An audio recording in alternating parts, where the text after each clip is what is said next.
एक कंट्री इतनी छोटी कि वर्ल्ड मैप पर ढूंढना पड़ता है। चारों तरफ दुश्मन, ऊपर सीरिया, नीचे इजिप्ट, लेफ्ट में लेबनान, राइट में जॉर्डन और दूर से ईरान जो ओपनली कहता है हम इसराइल के नामो निशान मिटा देंगे। इस छोटी सी कंट्री के पास ना चाइना जैसी बड़ी आर्मी, ना सऊदी अरेबिया जैसा तेल, ना इंडिया जैसी लेबर, ना कोई नेचुरल रिसोर्स। 1948 में तो इसराइल के पास पानी भी नहीं था। और फिर भी आज इंडिया, यूएसए, चाइना इसराइल की टेक्नोलॉजी पर डिपेंड है। पूरी दुनिया इसराइल के वेपन्स खरीदती है और इसराइल दुनिया का 8th मोस्ट पावरफुल नेशन है। तो सवाल ये है, बिना कुछ भी इसराइल इतना पावरफुल कैसे बना? आज थिंक विद एएस पे हम आपको बताएंगे इसराइल की वो रियल स्ट्रेटजी जो कोई स्कूल नहीं सिखाता। दोस्तों, 14 मई 1948 इसराइल को आज़ादी मिली और अगला दिन आया 15 मई 1948 और अगले ही दिन एक नहीं, दो नहीं, 5 अलग अलग देशों ने एक साथ इसराइल पर अटैक कर दिया। Egypt, Syria, Jordan, Iraq, Lebanon, 5 आर्मीज एक साथ, टैंक्स, बॉम्ब, सोल्जर्स। और इसराइल के पास थे कुछ पुराने प्लेन्स, कुछ पुराने वेपन्स बस। पूरी दुनिया ने सोचा अब इसराइल ख़त्म, लेकिन दुनिया गलत थी। दोस्तों, यहाँ पर इसराइल ने जो किया वो सिर्फ एक वर्ड में डिस्क्राइब होता है, जीनियस। इसराइल के पास जब बॉम्ब्स और आर्टिलरी ख़त्म हो गई तो एक सोल्डर को आया एक अजीब आइडिया। हाँ, वो ग्लास की बोतल्स जिसमें सोडा वाटर स्टोर होता है। इसराइल ने पूरे देश से कलेक्ट की, एक छोटे क्रॉप डस्टर प्लेन में लोड की और अरब एरियाज़ में ऊपर से गिराना शुरू किया। और जब ये बोतल्स ऊपर से गिरती थी एक ऐसी आवाज़ आती थी बिल्कुल जैसे बॉम्ब गिर रहा हो। अरब सोल्जर ने सोचा बॉम्ब आ रहे हैं और सब भाग गए। इसके साथ इसराइल ने यूज़ किया डेविड स्लिंग, एक ऐसा वेपन जो इतनी तेज़ आवाज़ करता था कि अरब्स को लगा इसराइल के पास एटॉमिक बॉम्ब है। पैनिक, कन्फ्यूजन और 5 आर्मीज भाग गईं। दोस्तों, यही इसराइल की पहली लेसन, जब रिसोर्स नहीं होते तब दिमाग यूज़ करो। दोस्तों, वॉर्स सिर्फ बैटलफील्ड्स पर नहीं जीते जाते, वॉर जीते जाते हैं इन्फॉर्मेशन से। और इसराइल ने बनाई दुनिया की सबसे खतरनाक स्पाई एजेंसी, मोसाद। मोसाद के बारे में एक स्टोरी सुनाते हैं। एली चोन। इसराइल ने एली चोन को एक अमीर सीरियन बिजनेसमैन बना के सीरिया भेजा। एली ने वहाँ बड़ी बड़ी पार्टीज थ्रो की, सीरियन लीडर से दोस्ती की, उनका ट्रस्ट जीता। इतना ट्रस्ट ही सीरियन की गवर्नमेंट एली को डिप्टी डिफेंस मिनिस्टर बनाना चाहती थी। और एली ने क्या किया, सीरियन बॉर्डर्स पर गए, देखा कि सोल्जर कहाँ छुपते हैं। फिर एक दिन सीरियन मिलिट्री को बोला, भाई हमारे सोल्जर धूप में इतना स्ट्रगल क्यों करें, मैं एक्यूप्लटस के पेड़ लगवा देता हूँ। सोल्जर इसराइल पर नज़र भी रखेंगे और आराम भी कर पाएंगे। सीरियन आर्मी ने खुद अपने ही सोल्जर्स की लोकेशन मार्क करवा दी और कुछ महीने बाद इसराइल ने उन पेड़ वाली जगहों पर अटैक कर दिया और सीरिया के सारे आउटपोस्ट ख़त्म। ये थी मोसाद की पावर, दुश्मन को खुद अपनी बात बताने पर मजबूर करना। 1967 में भी इसराइल ने इतनी एक्यूरेट इंटेलिजेंस कलेक्ट की कि इजिप्टियन पायलट्स ब्रेकफास्ट कर रहे थे और इसराइल ने उनके एयरपोर्ट्स पर बॉम्ब गिरा दिया। पूरी इजिप्टियन एयरफोर्स टेक ऑफ से पहले ही ख़त्म। Intelligent plus strategy is equal to victory. यही था इसराइल का दूसरा राज। दोस्तों, अब आता है इसराइल का सबसे बड़ा वेपन जो गन से भी ज़्यादा पावरफुल था, एजुकेशन। सोचो, इसराइल के पास ना बड़ा लेबर फोर्स, ना नेचुरल रिसोर्स, ना कुछ भी। तो इसराइल ने डिसाइड किया हमारे पास लोग कम हैं लेकिन हर एक citizen world class engineer, doctor या साइंटिस्ट बनेगा और यही स्ट्रेटजी सब कुछ बदल देगी। 1960 में इसराइल में पानी की बड़ी प्रॉब्लम थी। एक इंजीनियर सिंचा ब्लेस ने इन्वेंट किया ड्रिप इरिगेशन। आज उनकी कंपनी नेटाफिम $75 बिलियन कमाती है।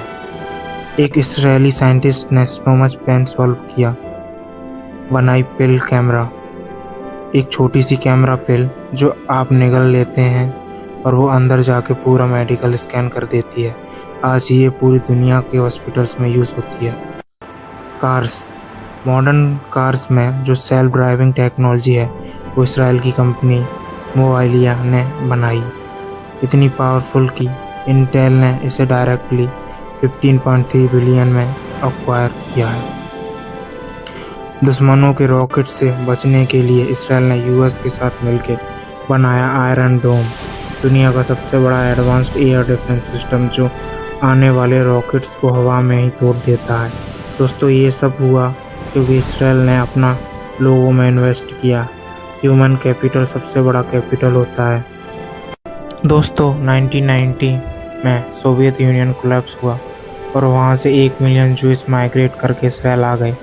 लेकिन ये कोई ऑर्डिनरी पॉपुलेशन नहीं थी। यूएसएसआर साइंस और इंजीनियरिंग में वर्ल्ड फेमस था। जो लोग इसराइल आए उनमें थे world class scientist, top tier engineers, mathematics, doctors. एक झटके में इसराइल की पॉपुलेशन 20% बढ़ गई और साथ में आई दुनिया की सबसे स्किल्ड वर्कफोर्स। लेकिन प्रॉब्लम थी वॉर्स और हॉस्टाइल बॉर्डर्स की वजह से कोई फॉरेन कंपनी इसराइल में इन्वेस्ट नहीं करना चाहती थी, तो ये टैलेंटेड लोग वेस्ट हो रहे थे।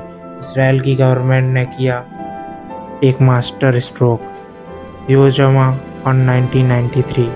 इसराइल गवर्नमेंट ने लॉन्च किया योजमा फंड। एब्रियो में मतलब इनिशिएटिव गवर्नमेंट ने इन्वेस्ट किया $100 मिलियन, आज के हिसाब से लगभग 800 करोड़, और फॉरेन इन्वेस्टर को ऑफर किया एक ऐसी डील जो कोई रिजेक्ट नहीं कर सकता था। डील थी ये, आप किसी भी इसराइल स्टार्टअप में 60% पैसे लगाओ, बाकी 40% हम इसराइली गवर्नमेंट लगाएंगे। अगर स्टार्टअप फेल हुआ, नुकसान दोनों का, लेकिन अगर स्टार्टअप सक्सेसफुल हुआ, 5 साल बाद आप गवर्नमेंट का 40% शेयर ओरिजिनल प्राइस पर खरीद सकते हो। मतलब सारा बड़ा रिस्क गवर्नमेंट ले रही थी और सारा बड़ा प्रॉफिट इन्वेस्टर्स का।